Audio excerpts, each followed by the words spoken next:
It started like any normal Friday evening.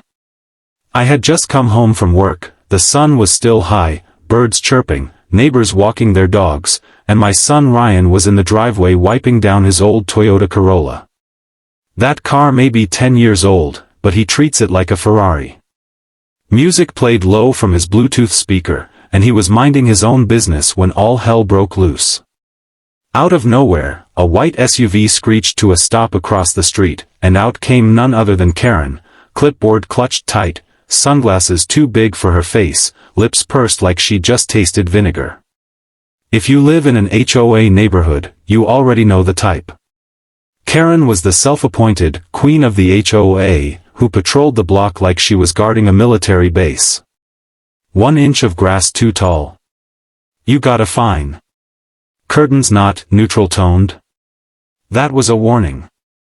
And heaven help you if your trash cans were out 10 minutes past pickup. She'd take photos, write you up, and smile like she just won a medal. And unfortunately for us, she had her sights set on Ryan lately. The first time she came after him, it was over his car tires supposedly touching the sidewalk. Not blocking it, just touching. He got a $200 fine in our mailbox the next day. Ryan laughed it off, thinking it was some mistake. I told him to just be careful, because Karen doesn't let things go. He tried to be polite. He even went over and asked if she could explain what the rule was. Her response? This is a private community, not a junkyard. You people can't just do whatever you want. You people. We're the only mixed family on the block, and it wasn't hard to see what she meant. So when he didn't pay the fine right away, she doubled it to $400. Then she started circling our block more frequently. I caught her outside once taking pictures of our backyard through the fence. She claimed she was checking for HOA compliance. I told her to knock it off, that this was harassment, but she just smirked and told me to take it up with the board. The board? She basically ran the board. It was her and 2 of her church friends who rubber-stamped anything she said. So, I told Ryan not to worry about it. Let her write her little notices, we knew she had no real power. At worst, she could annoy us with letters. She couldn't take legal action. Right? Wrong. Fast forward to that Friday evening. Karen steps out of her SUV, phone in one hand, clipboard in the other. She stands in the middle of the road, points at Ryan's car, and starts shouting, "That's it. I've had enough. I told you not to park like that. You've ignored every notice I sent." Ryan, totally calm, wipes down the car mirror and says, "It's my driveway. I'm not blocking anyone." She starts yelling something about property lines, HOA violations, blah blah blah. Then she does something that made my jaw drop. She dials 911. Now, I'm standing on the porch watching this whole scene unfold, trying to stay calm. I figure, okay, she'll make the call, the cops will show up, they'll roll their eyes and tell her to stop wasting their time. But that's not what happened. Less than 10 minutes later, 3 squad cars roll into our neighborhood, lights flashing. This wasn't a wellness check. This wasn't a casual drive-by. They came in like there was an armed robbery in progress. I walked down the driveway toward Ryan, who looked more confused than scared. He's a good kid. Never been in trouble.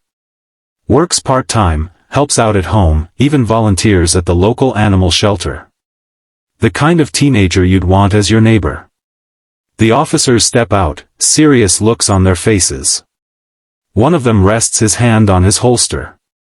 "We got a call about a trespassing suspect and hostile behavior," the lead cop says, eyeing Ryan. "Is this your son, sir?" "Yeah, this is my son," I say. "And he lives here. What's this about?" Karen barges in, pointing wildly like she's in some courtroom drama. "He's been repeatedly violating HOA regulations, ignoring official fines, and harassing me personally. He's parked over the sidewalk again. That's illegal. He's been told. That's not criminal, I said firmly. That's not even a real charge. That's just you throwing a tantrum. The officer looks between me and Karen. We were told this was a case of trespass and repeated disturbances. That's a serious report. I glance over at Ryan, who looks utterly stunned. Sir, step away from the vehicle, the cop says. We need to talk to your son alone. That's when my patience snapped. Absolutely not. You're not talking to my son without me. And I suggest you do a little more homework before you try to arrest someone for a fake HOA fine. Karen scoffed. I'll have your badge for that attitude, she said to the officer. If you're not going to do your job, I'll go straight to your chief. And that's when it hit me. She didn't know. She had no idea who my wife was. She had no clue that the chief she wanted to call was currently inside our house, wearing her badge, cooking lasagna, and wondering why her son hadn't come inside yet. I pulled out my phone and texted her, "Hey babe, come out front." Karen called the cops on Ryan again. 10 seconds later, the front door opened. And out walked Chief Melissa Carter, head of the local police department, in full uniform. Calm. Composed. Professional. The moment she stepped onto the porch, every officer straightened up like they'd just seen a general walk into formation. Karen's mouth literally fell open. "Evening, officers," my wife said as she walked down the steps. "Mind telling me why you're trying to detain my son?" Silence. Dead silence. One of the younger officers stammered, "We were responding to a call, Chief." "Ma'am. We thought it was a hostile situation involving a minor." Karen blinked. "Why, you're his mother?" My wife smiled. "And you're police chief." That was the exact moment Karen realized she just poked the wrong bear. The power in her voice, the way the officers backed up and deferred to her, it was poetic justice in real time. Karen's face went pale the second she realized who was standing in front of her. For a moment, she looked like she might faint or explode. Honestly, I was hoping for both. You could see the gears turning in her head, trying to figure out how she had gone from smug HOA queen to, "Oh no, I just tried to arrest the police chief's son," in under 10 seconds. My wife didn't rush. She walked slowly, confidently, like she owned the whole street, and honestly, in that moment, she kind of did. She stopped next to Ryan, who looked half relieved, half embarrassed. He whispered, "Mom, I didn't do anything." She put a reassuring hand on his shoulder. "I know, baby. You're fine." Then she turned to the officers. "Sergeant Diaz, mind explaining to me what this call was about?" she asked. The lead officer, Diaz, looked like he wanted to disappear. "We received a report of trespassing and harassment involving a minor resident, Chief. It was marked as a disturbance in progress, so we rolled back up." My wife nodded slowly, professionally, but her tone was icy. "And did this report include any actual evidence of a crime being committed?" No ma'am," he said. "Just a neighbor's complaint." She identified herself as the HOA president and insisted we respond urgently. Karen jumped back in, trying to reclaim control. "I told you, he's been violating HOA rules. Parking over the line, refusing to pay his fine, and he cursed at me." My son's head snapped up. "What? I never cursed at you." "You called me ridiculous and nosy," Karen fired back. "That's not a crime, ma'am," my wife said flatly. Karen raised her voice, desperate now. "He's disrespectful," and I felt threatened. That should be enough to press charges. That's when I couldn't help but laugh. "So now you're scared of an 18-year-old wiping down his car?" Karen glared at me. He was aggressive. My wife took a deep breath and looked at the officers. "Were any threats made? Weapons visible? Any property damaged?" All three shook their heads. No, Chief. Then I'm shutting this down right now. Karen's jaw fell open again. You can't do that. This is my neighborhood. I represent this community. No, my wife said coldly, you represent yourself. And what you just did was misuse emergency services and file a false police report, both of which are taken very seriously in this county. Karen's face twisted into panic. Wait, what are you saying? I'm saying, my wife continued, her voice sharp, you used 911 like a toy. You made 3 police officers rush out here in the middle of their shift based on nothing but your personal grudge. That's dangerous. That's manipulative. And it's illegal. Now, Sergeant Diaz stepped in. Chief, should we take her statement? Yes, she said. Get everything she told dispatch, including the accusations she just made. We'll open a formal report. Karen started to sputter. You don't have to do that, it was just a misunderstanding. Misunderstandings don't come with handcuffs and police backup, I said, crossing my arms. At this point, neighbors had started to gather. People from down the street were peeking out of their windows or walking over casually under the pretense of taking out the trash. A couple from next door stood on their lawn whispering, clearly entertained. Everyone knew about Karen and her HOA drama, but no one had ever stood up to her like this. They were watching history.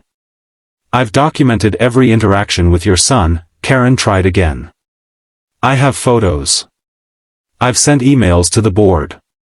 And we'll collect them as evidence of harassment, my wife replied. Let's not forget, the HOA does not have enforcement powers beyond fines and notifications. They are not law enforcement. You are not law enforcement. You don't get to order officers to arrest anyone because you don't like their parking. Karen pointed at the car, flustered. It's still over the line. Ryan checked the curb. It's not even touching the sidewalk. My wife turned to the officers. I think this call is over. Please make sure a report is filed. And Ms. Karen, I suggest you speak with your HOA legal counsel before making another call like this. You can't threaten me. I'm not threatening you, my wife replied calmly. I'm advising you. As a professional. As someone who has authority here. With that, she turned to Ryan. You okay? He nodded. Can I go inside? Yes, she smiled. Go finish dinner with Dad. You're not under arrest. You've done nothing wrong. Ryan walked back up the driveway as the officers packed up their notepads and quietly returned to their vehicles. The flashing lights went off. The tension started to melt. Karen stood frozen on the sidewalk, clutching her clipboard like it was a shield. Then something wild happened. As the officers pulled away, one of the other neighbors, Mrs. Lacey, came up and spoke loudly enough for everyone to hear. Karen, you really called the cops on a kid for washing his car? What's wrong with you? Another neighbor chimed in. This isn't the first time. She called the HOA on my son for playing basketball in the driveway.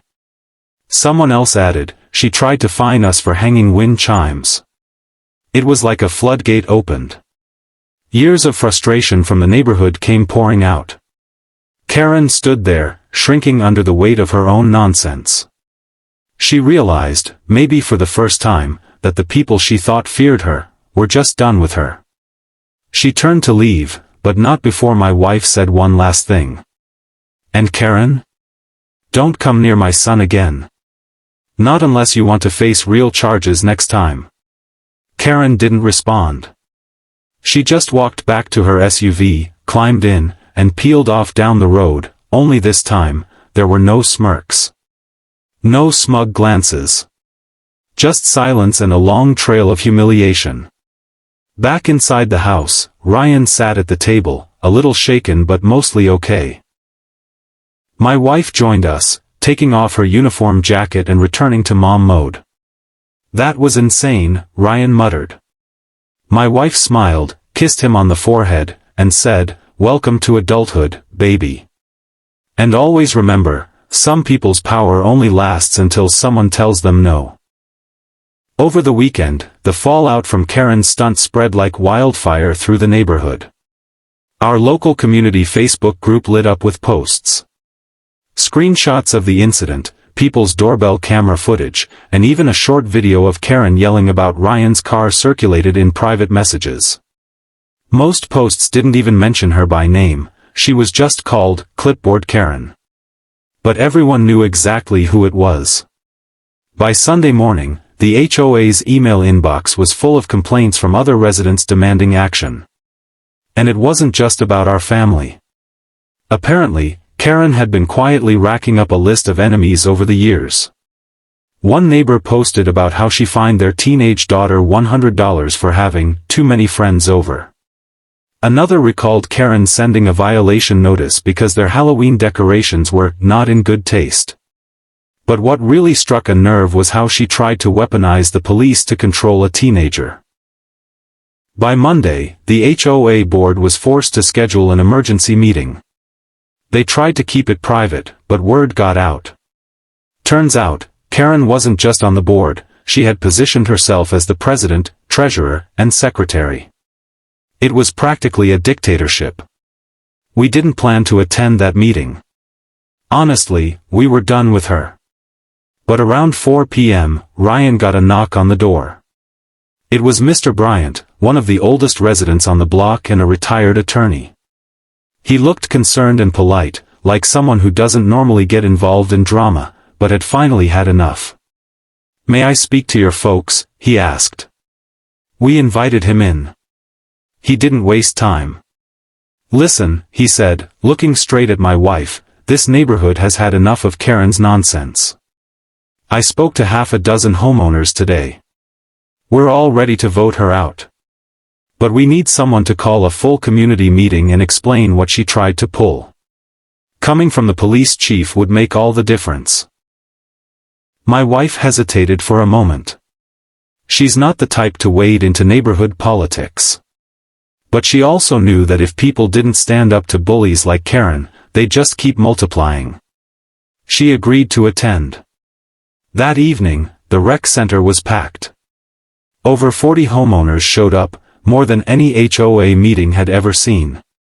Even the families who normally stayed out of the spotlight were there. Karen walked in 30 minutes late, wearing a blazer and sunglasses, acting like she'd just come from a press conference. She sat at the front like a queen on a throne.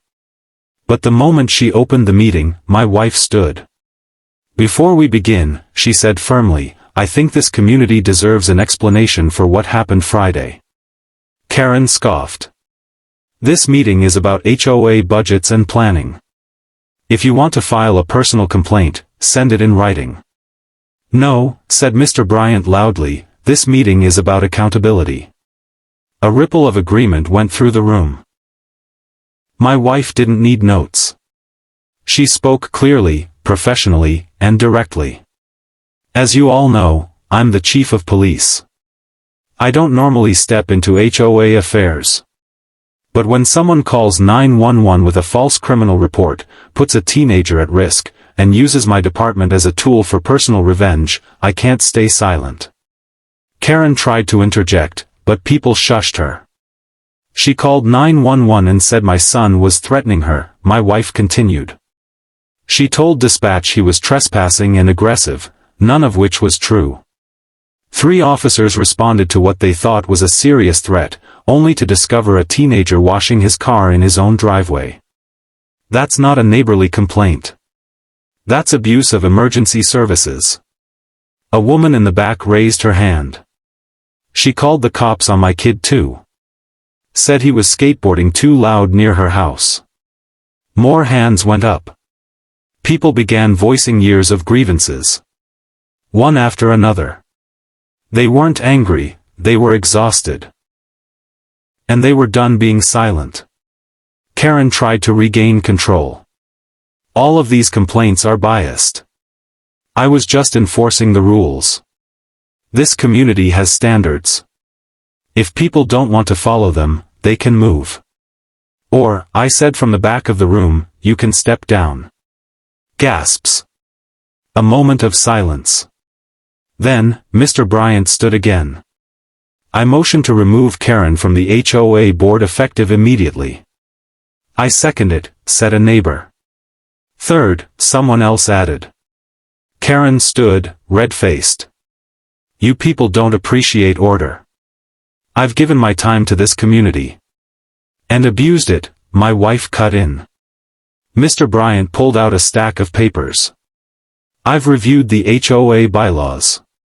With enough signatures, this vote is valid. We already have the numbers.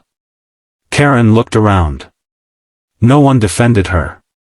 Not one of her so-called friends even raised a hand. And that was it. She stormed out of the rec center, slamming the door behind her. The clipboard? She left it behind. After she left, the atmosphere in the room shifted completely. People started smiling, laughing, reconnecting like neighbors again. A small committee was formed to fill the vacant seats. Real volunteers. Diverse, kind, and interested in building, not policing, the community. But Karen's story wasn't over yet. A week later, she received a formal notice from the city citing her for misuse of emergency services. My wife filed the paperwork personally. There would be a small fine, mandatory community service, and a required training course on the proper use of emergency hotlines. What's more, the HOA placed a permanent restriction on her ability to serve on any board or committee again.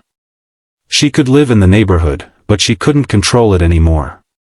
As for Ryan, he got more than an apology. The new HOA committee sent a written letter acknowledging that the original fine was baseless and voided every single warning he'd received under Karen's regime. They even invited him to speak to the youth group about how to handle authority respectfully and how to protect yourself from unfair treatment. He agreed, nervously, but proud. Later that night, I asked my wife, "Did you ever imagine you'd have to put a stop to a rogue HOA president?"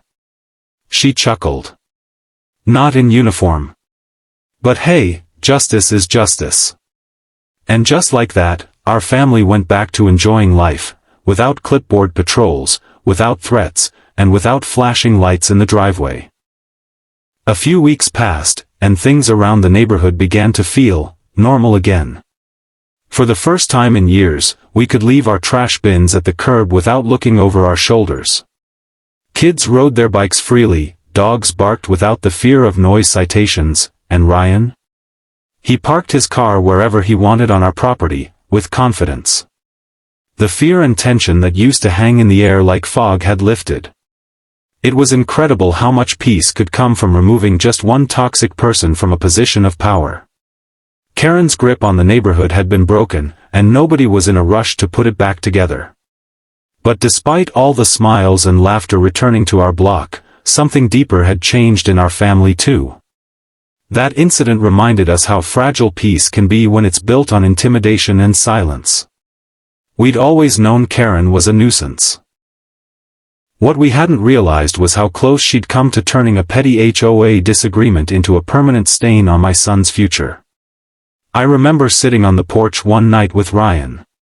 He was quiet, staring at the stars, sipping a root beer. "You ever think," he asked, "what would have happened if you and Mom weren't home that day?" I looked at him carefully. "What do you mean? If I was alone? What if they had cuffed me? Or taken me in? Or," he paused. "What if I didn't say the right thing?" That hit me like a punch to the chest. My son had done everything right. He was respectful, calm, and patient in the face of someone who was trying to bait him. But he also knew how the world works. That sometimes, no matter how right you are, a false accusation can do damage if it comes from someone loud and confident enough. "You shouldn't have to think about that," I told him. He shrugged. "But I do. I have to." That's when I realized this wasn't just a neighborhood story. It was a much bigger one. So we decided to take action, not for revenge, not for ego, but to make sure no other family would go through what we went through. My wife used her platform in the department to introduce a new citywide training module, responding to HOA-related incidents, de-escalation, discretion, and abuse prevention. It covered how to spot bad faith complaints, how to handle calls where no real laws are being broken, and how to protect citizens from being targeted through fake reports. Officers would now be trained to ask more questions before deploying 3 squad cars to a complaint about lawn violations. Ryan, for his part, started working with a local legal outreach program that educates homeowners, especially young adults and immigrants, on their rights when dealing with HOAs. His story resonated with people. Turns out, Karen wasn't the only HOA bully out there. There were dozens, maybe hundreds, of Karens across the state making life miserable for people who just wanted to live in peace. He even got invited to speak on a podcast. The host titled the episode, "The Day the HOA Called the Cops," and got served by the police chief's wife. It blew up online. People were cheering him on, sharing their own HOA horror stories, and one comment stood out to me: "Your mom's a legend. Can she come clean up my HOA too?" I won't lie, I printed that one and stuck it to our fridge. As for Karen, she became a ghost. After the emergency HOA vote, she stayed in her house for weeks. No more morning patrols. No more community emails. The clipboard was gone. The smug attitude, erased. Eventually, "For sale" sign appeared in her front yard. Rumor had it she'd moved to a different neighborhood a few towns over, one without an HOA. Some said she was trying to start fresh. Others joked she was probably scouting new victims. We didn't care either way. Her chapter in our lives was closed. But justice didn't stop with her resignation. After reviewing her abuse of HOA power, city attorneys launched an audit of her past HOA enforcement history. They found years of irregularities, selective enforcement, exaggerated fines, missing board meeting notes, and suspicious rule changes that weren't properly voted on. Several families who had moved away due to her behavior were contacted. They submitted formal complaints, and a few even filed lawsuits. By the end of the month, Karen wasn't just out of power, she was under investigation. Civil penalties, possible restitution, and even community service hours were on the table. But what mattered most to us wasn't the punishment, it was the correction. One family came up to me a few weeks later at a block barbecue. They were new, had just moved in from out of state, and didn't know the full story. But they said, "People told us this neighborhood used to be strict and tense. But now? It feels like home." I smiled and said, it wasn't the neighborhood. It was one person pretending to speak for all of us. We just finally spoke louder. That summer became one of the best we'd ever had. Ryan graduated high school with honors and was accepted into a criminal justice program. He told me he wanted to follow in his mom's footsteps, protect the right people, and make sure that no badge or title was ever used to intimidate again. I couldn't have been prouder. And every time we stepped outside our house, we didn't see a battlefield anymore, we saw a community. Real neighbors. Real trust. No clipboards, no surveillance, no threats, just peace. And the next time someone brings up the phrase, "Don't mess with the HOA," I smile and think to myself, don't mess with the HOA?